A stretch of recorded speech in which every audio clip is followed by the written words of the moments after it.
Yeah, minasan, welcome again with Mr. K di sini. One Piece chapter 1185 yang berjudul Once More. Atau ya kalau di Indonesiain sekali lagi. Judul ini ya sepertinya merujuk ke beberapa hal sekaligus. Pertama, Brook yang kini kembali dihadapkan pada sosok Putri Shuri setelah puluhan tahun menganggap semua kejadian di masa lalu hanyalah mimpi buruk. Kedua, ucapan Im Sama yang mengatakan bahwa sejarah 800 tahun lalu akan terulang sekali lagi.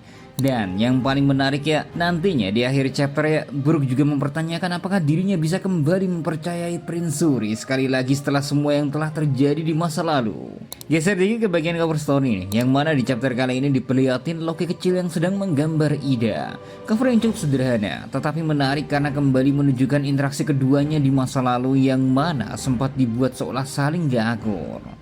And now masuk menu utama, di mana momen dibuka dengan terungkapnya fakta mengejutkan dari Shuri kepada Brook. Selama ini ya, Raja Leven ternyata telah berbohong kepada seluruh kerajaan Esperia. Pemerintahan dunia sebenarnya tidak pernah meminta 1000 budak seperti yang selama ini dipercaya banyak orang. Tujuan mereka yang sebenarnya hanyalah meminta sang raja menyerahkan Shuri kepada mereka. Tapi, apakah Brook masih bisa percaya Shuri setelah apa yang terjadi di hadapannya? Hal ini yang jelas menjadi teka-teki dan menambah luka pada diri Brook. Belum lagi ya, di sisi lain ya, terungkap juga identitas ayah kandung Gunko. Sosok tersebut adalah Manmayer Growdo, anggota Gasnack yang sebelumnya sempat diperlihatkan sedang merokok.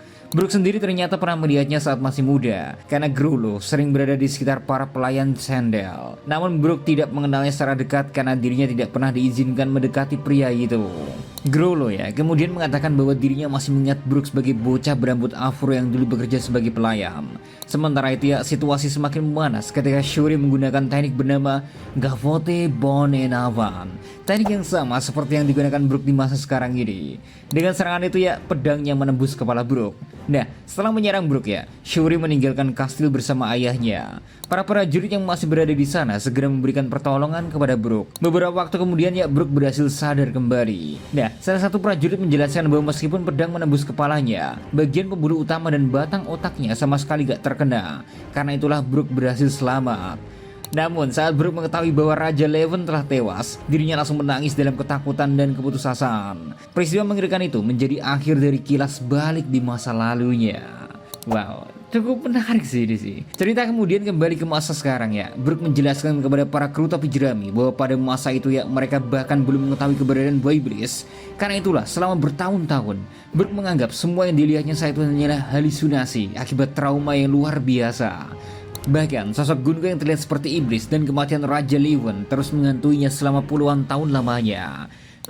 Sampai sini sebenarnya kita dijelasin satu hal yang paling penting pak. Karena banyak dari para fans mulai mempertanyakan konsistensi dari Oda Sensei. Selepas masa lalu dari Brook benar-benar dibongkar, karena menurut sebagian orang ya, mereka gak habis pikir kok Brook yang udah terbilang cukup kuat di masa lalu gak bisa haki, gak tahu tentang era kegelapan, ataupun Im Sama itu siapa. Padahal Brook sendiri setidaknya pernah bersinggungan dengan orang-orang itu.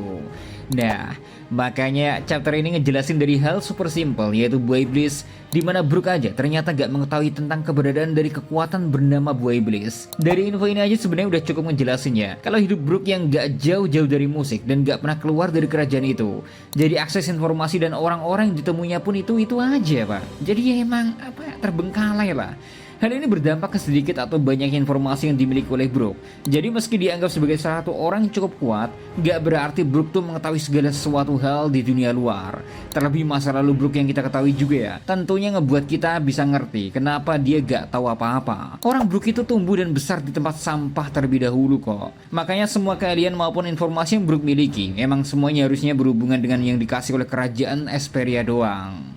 Next, semua informasi yang mendadak dimiliki oleh Brook nampaknya gak bikin dia semakin tenang. Yang ada malah semua emosi itu seolah menumpuk membuat Brook semakin bertanya-tanya. Apakah dirinya masih bisa mempercayai Prince Shuri sekali lagi? Nah, setelah itu ya, chapter beralih kembali ke pertarungan Im Sama melawan Loki. Dalam percakapan mereka, Im mengungkapkan sesuatu tentang peristiwa yang terjadi 800 tahun lalu. Menurut Im ya, tindakan menyelamatkan anak-anak pada masa itu justru menjadi penyebab kekalahan para raksasa. Kini ya, Im Sama yakin sejarah yang sama akan kembali terulang.